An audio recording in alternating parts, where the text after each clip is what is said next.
Novacare, right on campus. We're located right at the Loyola Red Line stop, right across the plaza, next to Blaze Pizza. That's usually how people know us. So we're about to share our screen for the presentation with you all.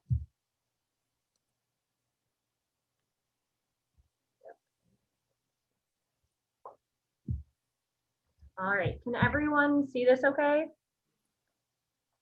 All right, so like Mary said, today we're doing a presentation on injury prevention and exercises for e-learning and home workouts. So going on to the next slide. So here's our introduction again, both our names included as well as like our location, which is, yeah, just off of the Red Line stop right off of campus. So I wanted to just include some statistics of virtual learning and exercise here, especially since you guys are all doing virtual learning. So out of nearly 3,000 colleges across the country, 10% are fully online, which kind of is interesting that you guys are included with that, being an urban university. Now more than ever, good posture is critical because homes and apartments are turning into work and study spaces. You guys can't, unfortunately, go to the library as often as you would like. And exercise is being considered essential for the well-being of us as we're kind of managing our way through the COVID-19 pandemic. And it's actually very interesting. Virtual workouts have increased in popularity. Approximately 16% of US adults are using some sort of online platform for exercise videos, which includes like YouTube, Peloton classes. A lot of gyms were offering virtual workout classes throughout the pandemic. So going a little bit further, we wanted to kind of discuss common injuries associated with poor posture and prolonged sitting, and some things that you could potentially be at risk for. So of course, like some of these words sound very scary, but they're really, really not, and they're all very treatable. So the first one is cervical radiculopathy, which means it just means neck pain, and sometimes you're getting radiating pain down the arm. And when we say radiating pain down the arm, that could consist of like numbness or tingling, potentially like burning. It's really because of a nerve kind of being pinched from a like prolonged forward head posture. Additionally, you can also see lumbar radiculopathy as well from kind of sitting in a slumped position for a prolonged period of time, which means then you have back pain with radiating pain going down the legs. Additionally, there's carpal tunnel syndrome. So prolonged use of keyboarding with poor postures can kind of increase pressure along the carpal tunnel, which actually kind of compresses one of the nerves that runs through there. It can cause numbness and tingling into the hand. Cervicogenic headaches, it's a headache produced by poor posture. So again, with that forward head posture, the muscles in the back of your neck get tight, and they can create actually like a ram-shaped headache, kind of going across the side of your scalp. And lastly, there's shoulder impingement syndrome. So sitting at a desk with your shoulders kind of forward, like that kind of can compress some of the structures in there, like your rotator cuff, which then can cause discomfort with like forward or overhead reaching. So all of those are kind of some familiar diagnoses that are common with prolonged posture and like prolonged sitting. However, they all can be managed conservatively. So I kind of wanted to go into a little bit further detail about like how you guys should be setting up your workstation at home now that you guys are mainly doing your studying and your work from home. So like in a perfect world and like perfect ergonomic posture, you want your head to be directly under your pelvis, having a chair that has a good supportive upright back. Your hands, wrists, and forearms are all kind of straight in one line. Your head, yep, is directly like below your pelvis. Your shoulders are nice and relaxed. Your elbows are kind of close to your body. Your hands forward, extended for the keyboard. Like at your back, you should have some sort of like cushion. If the chair does provide that, great. If not, considering a lumbar support roll. And then most things, like something that most people forget about is like that your feet actually should not be dangling from the chair. So whether you can lower the chair, if that doesn't mean that you're too high up on the desk, or putting some sort of box so that your feet are supported. And then additionally, in the second display, I included other alternative work postures in case like you do have like a more reclined seating position, or even better, some sort of a standing desk, whether if you have a desk that actually moves, or if you can kind of do some of your work from like say the kitchen table or countertop, just showing like different ways that you can kind of put yourself in an optimized posture. That way you're not spending too long of a time in a certain prolonged position to kind of avoid any sort of injury. And then down to like our third kind of bullet point for like the work setup station is if you don't have like a desk or like a kitchen table to work from, considering using like a lumbar support roll if like you have to sit on the couch to do work, just so that you have something to kind of support your low back. Because if we adjust your low back, that's going to bring your posture up the chain to a much better position so that you can kind of type away or engage in your Zoom classes. And then lastly, if you can't change your work environment at all, consider just taking micro breaks. And that means like if you're typing forward in a forward posture, and then what I would like for you to do is kind of stretch back for 5 seconds in the opposite direction. That should be completed every 20 to 30 minutes while you're at your workstation. And then we also have macro breaks where you're taking 3 to 5 minutes to do deeper stretches and holding those positions for a little bit longer. And that should be completed every 1 to 2 hours, kind of get you guys up and moving. So next, I kind of wanted to include what the American Physical Therapy Advisory Committee has kind of released this new guidance on how active we should be for both our health as Americans as well as like our mental and emotional health. So the newest guidelines that came out in 2018 advise that adults should be doing at least 150 minutes to 300 minutes of moderate intensity exercise for substantial health benefits. So if you think about this, this is only 30 to 60 minutes of exercise 5 days out of the week. And I included down at the bottom that you can be doing different types of stretching, strengthening, as well as cardio. So we're going to be able to go through some of these other options that you can be doing to kind of incorporate in your day. That way you guys are staying active. So this slide is kind of discussing stretches that you can kind of perform throughout the day. I'm going to talk through them first, and then I'm going to have my awesome assistant, Alex, demonstrate for us. But like for each of these stretches, the goal is holding the stretch for 20 to 30 seconds and performing 4 reps at a time, aiming to do this 2 to 3 times a day. These would be great exercises to be considered part of your macro breaks. So I'm going to see if I can unshare my screen now, and then we can kind of swing around. Let me know if you guys can see okay. We have Alex here. And so actually the first stretch we'll do, Alex, you're actually going to come over here. I'm going to demonstrate the doorway tech stretch. So this is a perfect stretch that you guys can do in any sort of doorway you have at home. So here we have a lovely doorway. Hands are a little bit overhead. Elbows are at the height of your shoulders. Feet are like in a split stance.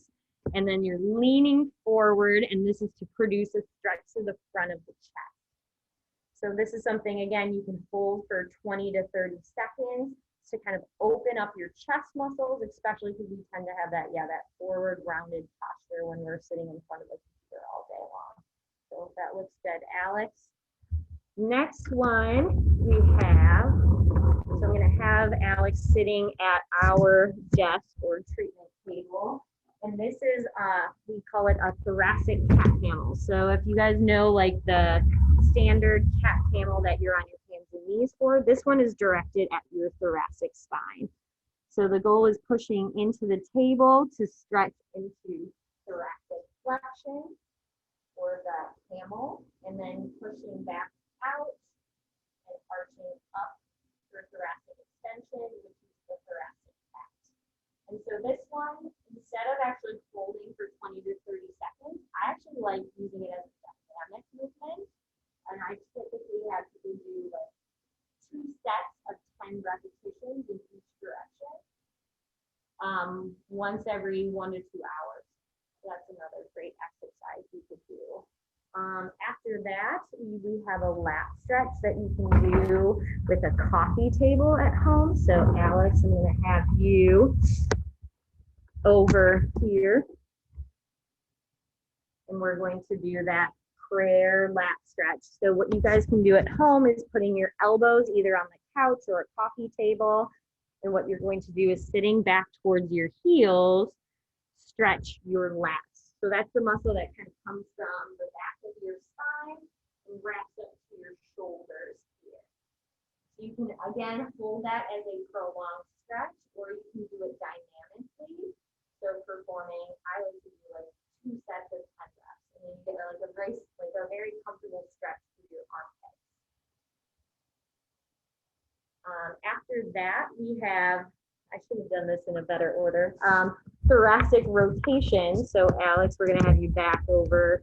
So again, at like your desk or kitchen table at home, moving your thoracic spine, which typically can get stiff with prolonged postures. So taking his hand, rotating it down towards his wrist into your thoracic flexion and rotation, and then rotating away. So this is a good kind of mid back stretch.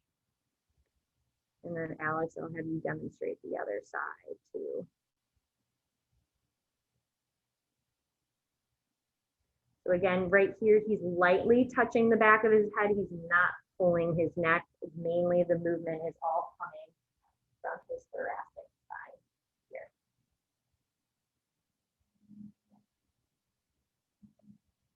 Perfect.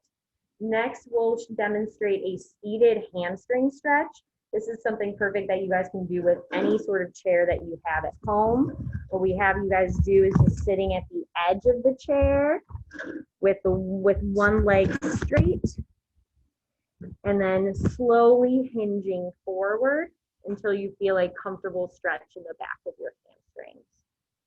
So like Alex is showing off his flexibility. I would not be able to lean that far forward. And then let's see the other side. This is a perfect one where you can hold, 20 to 30 seconds, 4 repetitions, both sides. This is something great, you can do it twice a day. Good. And then finally, after that, we have some seated neck stretches. So Alex, if you want to just turn towards the camera. And what we have patients do is tilting their head to one side and gently stretching. This can help stretch those upper trapezius muscles that are at the top of your neck. Those tend to get tight when we are stressed. So this is a great stretch that you can do to both sides. Again, 20 to 30 second holds. Perfect. All right, I'm going to share my screen back again.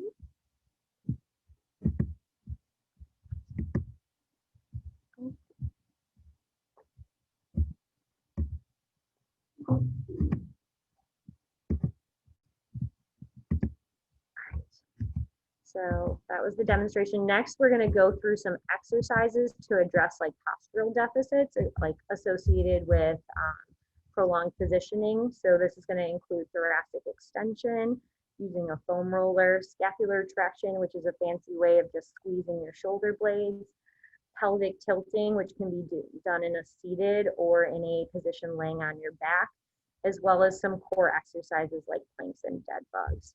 So again, I'm going to stop sharing my screen. So the first one I'm going to have us do is thoracic extension. So Alex, let's actually hop onto the floor and do that using our foam roller here. So we're using like a 12-inch foam roller, but like if you guys at home have a 36-inch, that's great as well.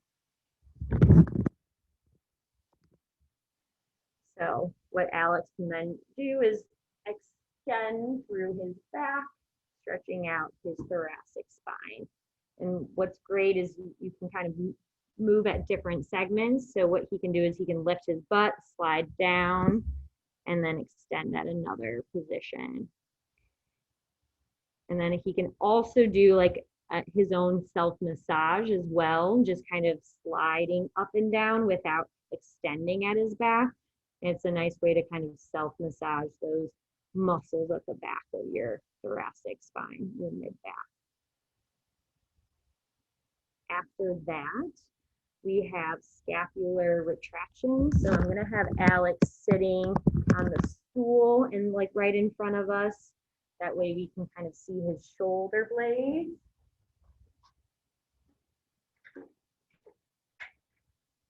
So like I said before, scapular retraction is just a fancy name for like shoulder squeezes. So what he's going to do is pulling his shoulder blades together, squeezing, holding 2 to 3 seconds, and then relax. So with that kind of forward posture that we have at our desk, this is a great exercise to work on those muscles to help keep you in a better posture. Again, 2 sets of 10 reps, holding for like 2 to 3 seconds at a time. After that, we have pelvic tilting. So this can be done in a normal chair, but I'll have Alex just kind of demonstrate it with the stool. So he's going to face the side. And so pelvic tilting is just kind of getting your lumbar spine to move in opposing directions. So this is actually a great exercise that you can do during your micro breaks, every like 20 to 30 minutes if you're in class. So if you guys can see, he's both extending and then flexing his thoracic, or his lumbar spine, I should say. So tilting from the pelvis, that's why we call it pelvic tilts. You can also do this exercise while laying on your back and kind of tipping your pelvis like it's a bowl. After that, we have dead bugs and planks. So I'm going to have Alex on our mat.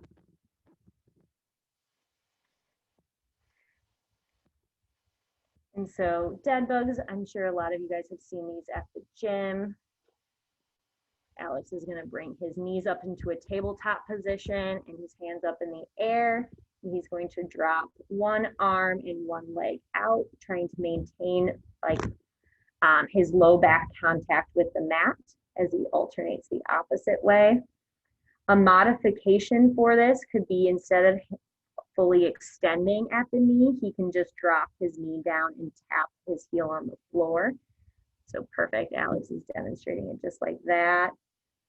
So that's just going to shorten the lever arm so it's not as challenging.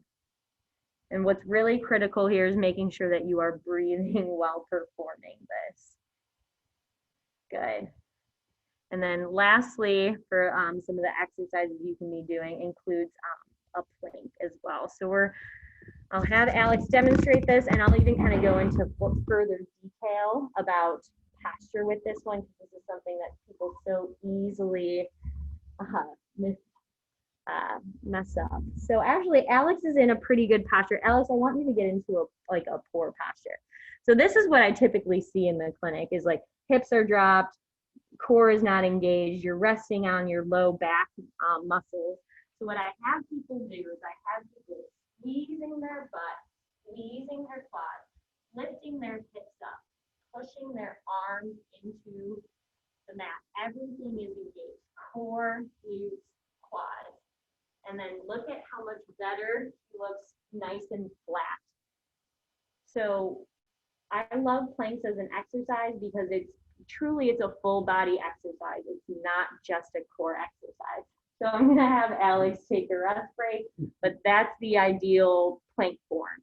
So at home, what I like to tell people to do is, if possible, if they can perform it in front of a mirror, that way they can look back at their reflection, making sure that they're in a good posture with this. And then I'm going to come back and share my screen again.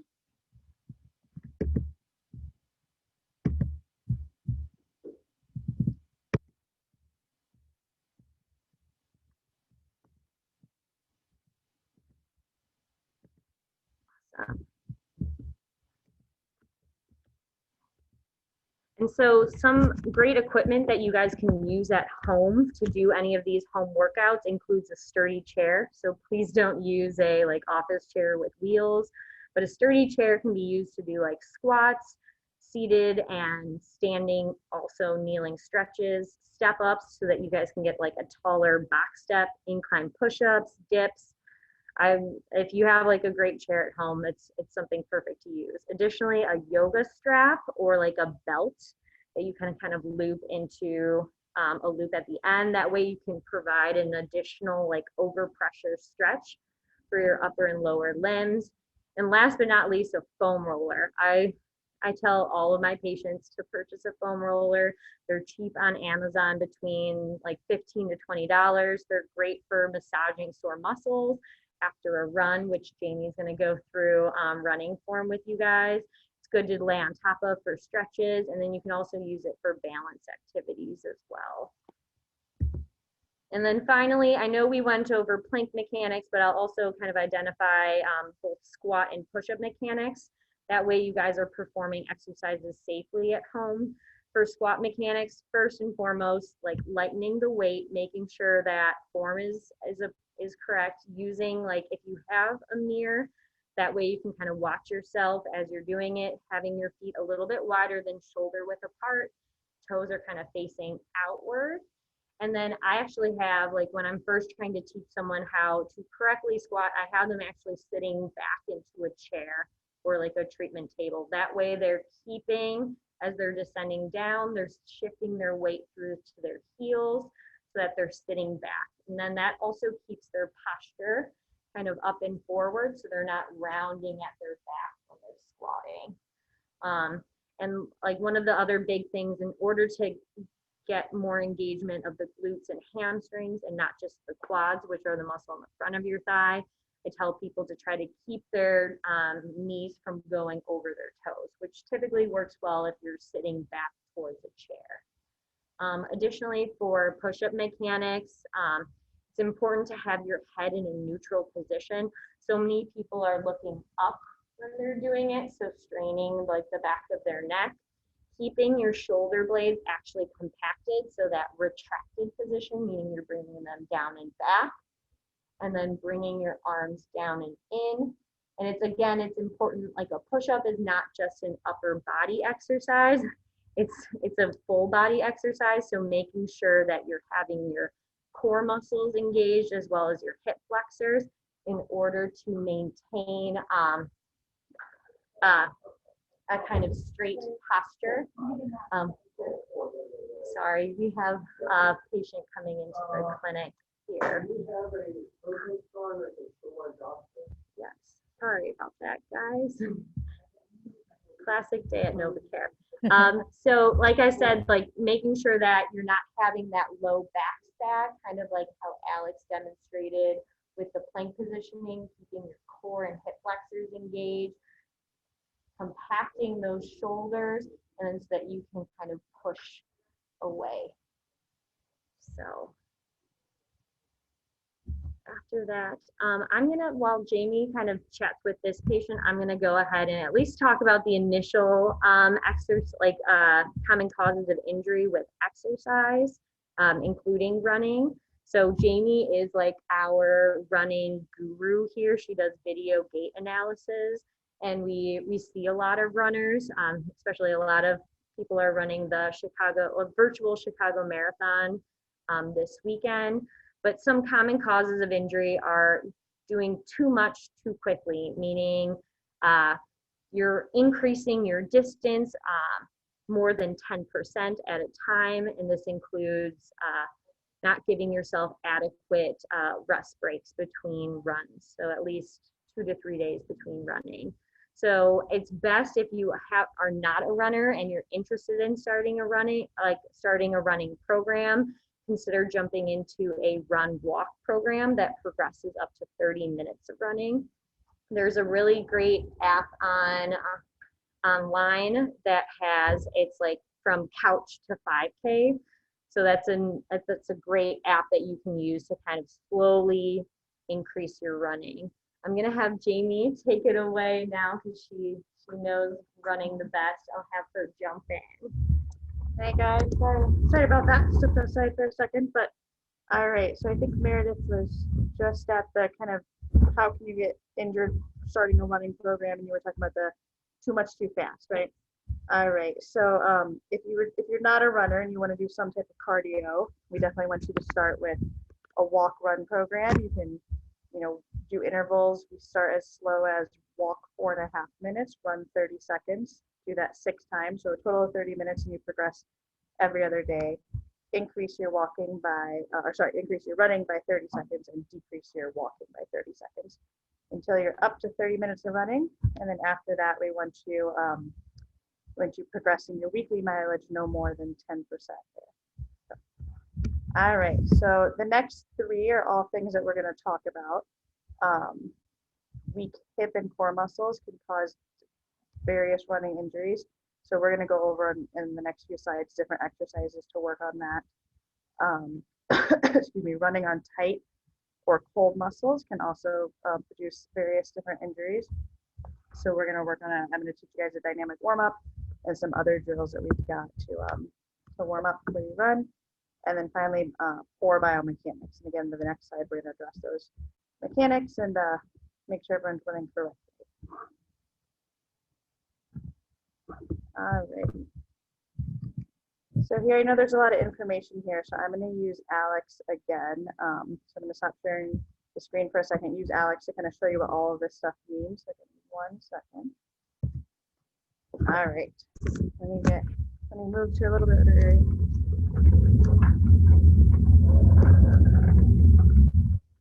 Okay.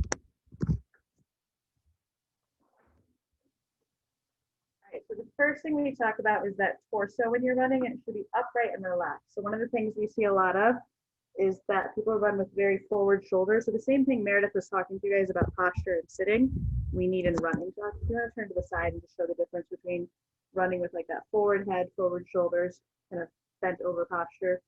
And then we still want you exactly like in sitting, pull those shoulders back, head back. So that's really important. A lot of people forget about that. They think of running as kind of a legs only exercise, but core and shoulder strength is really important as well. Be as vertical as possible. Look straight ahead. Your gaze should be about 10 meters ahead of you. A lot of us look down at our feet, and then that creates that forward head posture. So looking ahead, you'll have your head up, your shoulders back, and kind of not that forward flex posture. So the other thing, we're going to go from behind now. So let's turn around. So your hips should be level when you're running. When you're on one leg, so go ahead and stand on your left leg. We don't want that other hip to drop. So go ahead and drop the other hip.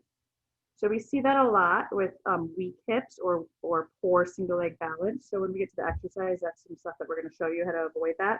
That creates all kinds of injuries. It's called a medial collapse. So you can have knee pain, shin pain, IT band syndrome, foot pain from that falling over sensation. Then from the side view, we also want, can you see that okay? Thank you. All right, from the side view, your pelvis should be as level as possible as well. So that same stuff we were talking about with posture, we don't want your back arch too much. So this is kind of where those planks come in. So go ahead and tilt your pelvis forward. Close, arch your neck. Arch. There you go. So we don't want that pelvis too far forward or too far tucked under you. So tuck your bottom under you. Knees forward a little bit. Tuck your bottom under. There you go. We want kind of that exact same plank position when you're running. So running does use your abdominal muscles and glutes quite a bit to keep that position. So there's different stomach muscles and kind of the same stuff Meredith talked about for the sitting posture is also relevant for that running posture too. So the next thing we'll say side view is those shoulders should be loose and arms should work in the rhythm as your legs do. So keep those hands cupped loosely and make we call it kind of a triangle of light. Make sure you're pulling those elbows back. There you go. Bend your elbows just a touch more, Alex. Perfect. So I should be able to see that triangle of light every time you pull that left elbow back. Perfect. The mistakes we see here are too much rotation. So face us for a second. Really rotating in front, crossing over. Yep, really abducted or out to the side. Come out like this. We see yep, I'm kind of running like that a lot. Kind of the the Phoebe and Friends running. I don't know if anyone on here is old enough to know that reference, but so just nice loose arms, elbows at about 90 degrees, and making sure you see that triangle. And then another huge mistake we see is bouncing too high. So we want you low to the ground. So can you demo kind of a bouncy runner? Kind of up and down too much. Yep. We want your momentum going forward so you're not losing energy up and down. And there's some drills when we get to that that will help with that. The next thing is your back leg should kick 90 degrees or more. So we see a lot of small shuffling steps. So take kind of the wrong form, the little shuffle steps first. And we think that actually it feels like it saves energy, but actually you're using way too much energy to do that. It's much more energy efficient to kick that leg up to 90 degrees. Go ahead and show us that. Perfect. Alrighty, and then let's go from the back view. Scissor gate is when it's like you're running on a tightrope or you're crossing over that midline. So when you run, you should be, your midline's about 4 to 6 inches wide. So you should be spread apart. So show kind of the incorrect form first, kind of cross over that midline. So that's walking, crossing over midline, but you get the point there. And then really we want that middle of his body and you kind of come right up to that line, but not over that line. So there you go. It's hard to show in slow motion, but we'll get to the drills. And then the other big thing is we want that foot landing out in front, or sorry, underneath your hips, not out in front of you. So that's overstriding. So when you land and that foot goes way out in front, that's going to cause injuries up the chain. It's going to be too much stress and not enough shock absorption. So getting that foot back underneath you is ideal. And I know that sounds really complicated when we break it all down, but this next slide here is going to be different drills to perform that's going to address all that. And then these drills also act as a warm-up as well. Okay, so first we've got a dynamic warm-up, and we'll just have Alex do kind of one of each really quick. You can go ahead and do side view. Yeah, just a little bit to see his legs. Okay, so Alex, let's start with that quad warm, or the glute warm up there. So you're moving during this, you're not holding it for any period of time. You're bringing knee to chest, getting those glutes stretched out. If you're outside doing this, I would say do it on the lake path for about 100 meters before you switch. If you're doing this on a treadmill indoors at your house or so, do it for about 30 seconds to a minute before you switch. Let's do your quads next. So this one you're bringing just like the traditional quad stretch, but again, we're not holding it. So heel to butt. You can add in a few little variations here. You can take the opposite arm straight up in the air, and you can also go up on your toes. Get a little calf warm up too. All right, the next two are variations of hamstring. So you're gonna use same arm, same leg, kick straight out. Make sure not to bend your spine. Don't bend forward to get to your leg. Again, Alex has really good hamstring flexibility. If he didn't, he may be tempted to kind of bend forward, and that's not what we want. So back, stay straight, stand upright. Perfect. Then the variation of this is you're gonna use opposite arm to leg, and you're gonna get a little bit of a trunk twist. So getting those obliques and spine involved as well. And then the final one is everyone's favorite. We call it the inchworm. All right, so you're gonna start in a push-up position, and you're gonna walk yourself up to a pike position, trying to keep the heels on the ground as far as possible. Good, and then back out to a push-up position. Perfect. And I tell people to do that about 3 to 5 times. All right, go ahead and pop up from there. So that should be done before any type of cardio. Any run you do should do that. The next drill we're going to talk about is called the pawing drill. And this is the drill that's going to get that foot back under your hips when you're running. So this is a good warm up. You're going to literally paw like a horse. So these are like perfect. You're going to bring that foot back underneath you, get that foot out in front. And then to make this a little harder, you can add the back part too, where you bring your leg back into that 90-degree angle. Perfect. Good. This one is done in place, so I would say do about 30 of these on each leg before switching or before running. Next is bounding. Let's have you do that. Start by the camera, Alex, and bound towards the wall. So bounding is to avoid that crossover gait. You're going to over exaggerate it and really open up. That's going to open up those hip adductors, those inner thigh muscles, and kind of create a muscle memory so that you're not crossing over during running. Good. And then there's one called butt kicks, and it is literally what it sounds like. And this is to get that drag angle up, literally kicking your butt. And this is one I tell people they can think about while they're running. So this is the one thing that you can kind of control when you're running. So maybe 1 to 2 minutes out of every mile, really think of getting that heel to the butt. And then the last one, this is the most complicated one.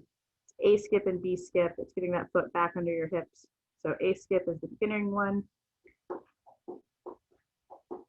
Kind of skipping in place basically and making sure that foot goes right back down beneath your pelvis. And B skip is you're adding a little bit of a leg out in front motion, just a little bit of a variation. Perfect. All right.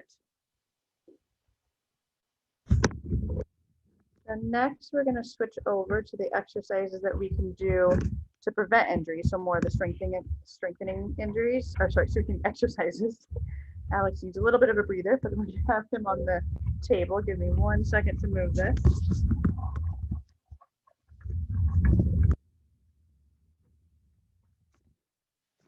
Okay. So most of these exercises that we talk about today require a TheraBand or a resistance band. These also are easily ordered on Amazon. We do use the company TheraBand, which is the most popular one, but there's all kinds of them out there. So I'm gonna get out the blue, the hardest. Let's be nice and give them like a green.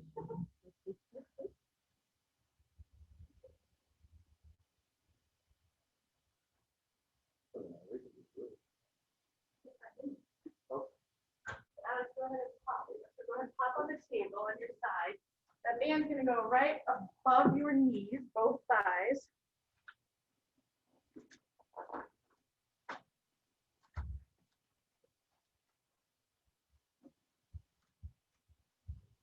All right. So on your side, make sure your hips are stacked, top hip on top of bottom hip. Hips a little less flexed than where Alex is right now. Straighten your hips just a touch. Hip. There you go. Perfect. Pretend there's a wall behind you. Don't rock back at all. Lift that top knee up off the bottom leg, opening up like a clamshell. Feet stay together.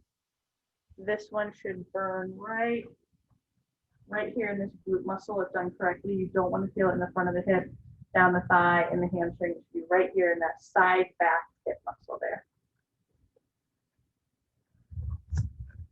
These I like to have runners do on their off days or their lower mileage day, 3 to 4 times a week, but also because it's an endurance muscle. If you're training for a marathon or something more long distance, you'll want to do these on some of your longer runs to make sure that it's strengthened in a fatigue state. All right, so those are clamshells. With the band, there's 2 different walks we can do. So Alex, slide that band to your ankles and go ahead and stand up for me. We'll just do a little demo here. Make sure you can see his feet. We're going to do side steps and backwards monster walk. So side steps, you're just walking sideways with the band. Keep tension at all times. Toes forward, knees soft, so slightly bent. Upright, don't lead with your pelvis or your shoulders. Make sure everything is lined up. Shoulders are above hips or above knees or above feet. And then backwards monster walks. You're walking back and diagonal. Same thing goes with side steps. Feet are forward. Hips are level. Shoulders are above hips or above knees or above toes. Perfect. And then we're going to progress to we've got 2 more exercises left to show you. We've got the last 2 are balance and hip. So we're going to do something called quick kicks. So keep that band in the same position. Go ahead and face us. You're going to do 30 rapid kicks to the front, side, and then back. And this is working the leg that you're standing on. And then to the back, and watch the chair behind you. Perfect. If needed, you can start holding on to a chair or a countertop, but progress to where you're not holding on to anything. And then our last exercise before we open it up for questions is standing clamshells. So we progressed from that lying down clamshell to a clamshell at the wall. So band back above the knees, get into that runner's pose. The standing leg is bent, the other leg is up against the wall, pivoting into that external rotation. Again, everything is upright, so Alex's shoulders are directly above his hips, directly above his knee, directly above his foot. And again, that's working more the leg you're standing on, but it's totally fine to feel it on both sides. Perfect. All righty. We're going to share our screen again, and we'll also open it up to questions. So, okay, let's catch up. Okay. So Novacare Rehabilitation is here on campus. I don't know how many of you are listening right now are on campus, but you can always get a hold of us. We've got our email information on the slide. If you've got any questions, you can call the clinic, you can stop by. We do offer complimentary injury screens here at the clinic. We do virtual appointments, tele-rehab appointments at this time with everything going on in this world right now. Most insurances don't require a physician script anymore, so you can come straight to us. At this clinic, we do dry needling, cupping, video gait analysis. We analyze your running, your bike fits, and return to play testing, along with kind of all the traditional physical therapy that you guys may know of. So then here's our contact information as well as our email. If you guys do have questions that come up after the presentation, but now we wanted to open up any questions for you guys for the end. Go ahead and stop the share so we can see you guys again. All right. Jamie and Meredith, a student had just asked if they can get a copy of the PowerPoint afterwards. Is that something that if you sent me the final one, I could send out tomorrow? Yeah, totally. So we just wouldn't have like the pictures of the demonstrations that we had, but like, again, they can reach out and email us if they have questions about that. Yeah, a student messaged, she had to leave early, but they just wanted to know if they could like look up, because they wanted to research the workshops or the exercises, sorry, themselves. Yes, absolutely. You have a question, does Novacare offer chiropractic services? So chiropractic services, chiropractors are slightly different than physical therapists in that they do like joint mobile, like manipulations or adjustments to correct the spine. We do have therapists here that we determine it as like manipulations instead, which are advanced joint mobilizations. So we can do like chiropractic adjustments, but if you're searching for a like chiropractor specifically, that's not something that we offer here.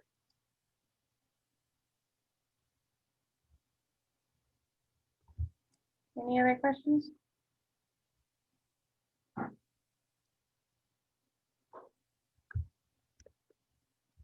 All right, guys. So if we send out the PowerPoint, it's got our email address on there. If you didn't have a chance to write it down, send us an email if you've got any questions, and you know where to find us on campus. I just wanted to say thank you so much for presenting. It was a really great presentation, and thank you to Alex for all of the exercise demonstrations. Yes. It was great to actually see what those would look like. So thank you all so much. And yeah, to everyone who's attending, please reach out if you have any questions, and I'll send out the PowerPoint tomorrow. Thank you. Thank you. Bye. Thank you.